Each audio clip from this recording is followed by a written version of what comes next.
Bismillahirrahmanirrahim. Assalamualaikum warahmatullahi wabarakatuh. Perkenalkan, nama saya Wistia Rahmadani dari program studi pendidikan guru madrasah ibtidaiyah nomor NIM 122101110. Ya, pada kesempatan kali ini saya akan mempresentasikan hasil pemahaman saya tentang materi penjas kali ini, yaitu tentang manfaat pendidikan jasmani bagi anak SD. Pemahaman saya tentang manfaat pendidikan jasmani bagi anak SD. Di sini kemajuan teknologi yang dicapai pada saat ini malah mengungkung peserta didik dalam lingkungan kurang gerak. Peserta didik semakin asyik dengan kesenangannya seperti menonton TV, menonton video di HP, dan bermain game. Peristiwa tersebut tidak mengherankan bila bahwa kebugaran peserta didik semakin menurun. Karena apa? Karena mereka tidak melakukan gerak, diam saja, cuman hanya melihat HP, teknologi lainnya, TV, komputer, dan lain.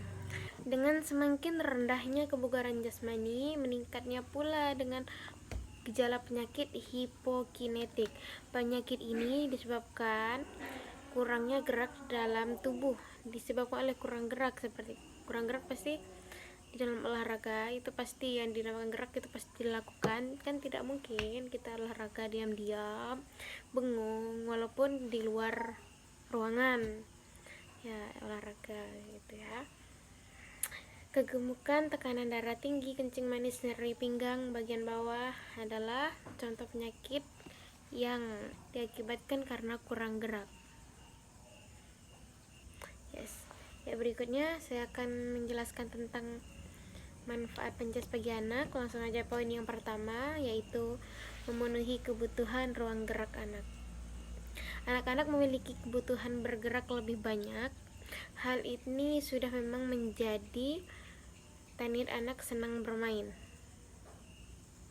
Bermain itu bisa berlari, ya pasti bergerak kan, berlari, berjalan, atau meloncat, dan lain-lain. Terlalu lama duduk di dalam kelas tentunya akan membuat seseorang bosan. Duduk aja terus pasti bosan kan, kita pasti ada bermain, itu merupakan, makanya di dalam teknik penjas di dalam pembelajaran penjas anak SD, bukan hanya anak SD, bahkan SD, SMA itu dialihkan dengan permainan seru yang paling enggak ya mereka itu bergerak aktif di dalam bermain tersebut ya. Dan poin yang kedua yaitu memiliki otot dan tulang yang lebih kuat. Salah satu fungsi dari pendidikan jasmani untuk anak-anak yaitu salah satunya tadi, memiliki otot dan tulang yang lebih kuat. Pendidikan jasmani juga membantu pembentukan otot dan tulang anak menjadi maksimal. Ya tentunya kebiasaan olahraga ini harus diiringi dengan makanan sehat. Harus seimbang antara dua, makanan dengan olahraga teratur. Dan yang ketiga ialah mencegah terjadinya obesitas. Tahu obesitas?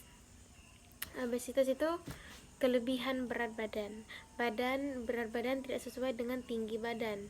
Ya kan, mengikuti pendidikan jasmani dan praktikannya di dalam bentuk olahraga teratur dalam menjaga berat badan anak tetap ideal. Yang dinamakan dengan ideal itu tetap seimbang sesuai dengan tinggi badan dan berat badan. Dengan memastikan berat badan tetap ideal dan sesuai dengan tinggi badan, anak akan terhindar dari obesitas dengan berbagai komplikasinya. Ya, selanjutnya yaitu menurunkan risiko terjadinya diabetes tipe 2 dan hipertensi. Mengajak anak-anak untuk menjalani pendidikan jasmani tidak hanya bermanfaat untuk saat ini, tapi juga bermanfaat untuk di kemudian hari, di masa depan, di masa yang akan datang. Efeknya itu ada di dalam, efeknya pasti ada. Ya, bukan hanya untuk saat ini, iya, tapi masa depan ke belakang. Beberapa penelitian menunjukkan bahwa anak yang dididik untuk berolahraga sejak dini memiliki kemungkinan yang lebih rendah untuk mengalami diabetes tipe 2 dan hipertensi ketika tumbuh dewasa. Ya, sebelumnya saya telah jelaskan. Itu tadi efeknya ada di depan. Apa yang kita lakukan saat ini itu akan berefek untuk kedepannya. Ya, poin yang kelima yaitu meningkatkan mood anak. Poin yang kelima yaitu meningkatkan mood anak. Beraktivitas fisik berkaitan dengan kesehatan jiwa anak. Saat olahraga, tubuh mengeluarkan zat endorfin yang membuat rasa bahagia. Dengan ini, anak akan menjadi lebih bersemangat dalam menjalani pelajaran lain di sekolah, juga dalam kehidupan sehari-hari. Pendidikan jasmani juga dapat menunjang kreativitas dan performanya dalam kegiatan sehari-hari. Di sini yang dimaksud dengan endorfin adalah zat kimia yang dihasilkan secara alami oleh tubuh. Hormon ini berperan sebagai penghilang rasa sakit alami dan bertanggung jawab atas perasaan senang setelah melakukan aktivitas tertentu. Bahkan hormon ini berperan sebagai penghilang rasa sakit alami dan bertanggung jawab atas perasaan senang setelah melakukan aktivitas tertentu. Bahkan hormon endorfin juga dapat memberikan energi positif dalam diri seseorang. Yang berikutnya ialah melatih kemampuan sosialisasi anak. Seperti yang Anda ketahui, pendidikan jasmani biasanya dilakukan secara individu dan kelompok. Beberapa jenis olahraga yang diajarkan di sekolah adalah olahraga kelompok seperti sepak bola, voli, basket, dan lain-lain. Nah, salah satu manfaat dari olahraga bergu adalah untuk meningkatkan kemampuan sosialisasi. Kemampuan sosialisasi itu ialah sosial. Kita manusia sosial, saling butuh antar satu dengan yang lain, itu sosialisasi. Yang dimaksud dengan kemampuan sosialisasi dan kerjasama anak ialah kemampuan sosialisasi sangat penting sebagai soft skill anak di kemudian hari. Anak yang memiliki kemampuan kerjasama yang baik akan lebih mudah mendapatkan pekerjaan dan menjalankan fungsinya sebagai makhluk sosial. Kembali lagi tadi ke poin yang ke berapa itu. Di situ hal yang kita lakukan saat ini, yang positif yang kita lakukan saat ini juga berdampak untuk kita di kemudian hari. Oke, di poin yang ketujuh ialah pembinaan sikap anak. Pembinaan nalar melalui pemecahan masalah menjadi sangat penting bagi tumbuh kembang anak. Kemampuan ini dapat meningkatkan pencapaian domain kognitif dan afektif pada anak. Sikap yang diajarkan dalam pendidikan jasmani seperti kedisiplinan, kejujuran, sportivitas, dan berbuat adil merupakan sikap positif yang perlu dipupuk sejak dini pada anak dan merupakan bekal bagi anak untuk kemudian hari. Nah, kini kita telah mengetahui berbagai fungsi pendidikan jasmani pada anak-anak.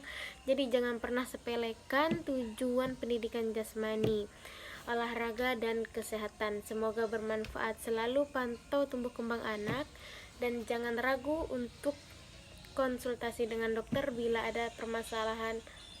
Sekian dari hasil presentasi saya mengenai manfaat pendidikan jasmani bagi anak SD. Sebelumnya kurang dan lebih saya minta maaf. Terima kasih kepada kalian semua, kepada ibu yang telah memberikan tugas. Sebelumnya kurang dan lebih saya minta maaf. Saya izin pamit undur diri. Saya Wistia Rahmadani dari Prodi PGMI kelas 1D mengucapkan Assalamualaikum warahmatullahi wabarakatuh.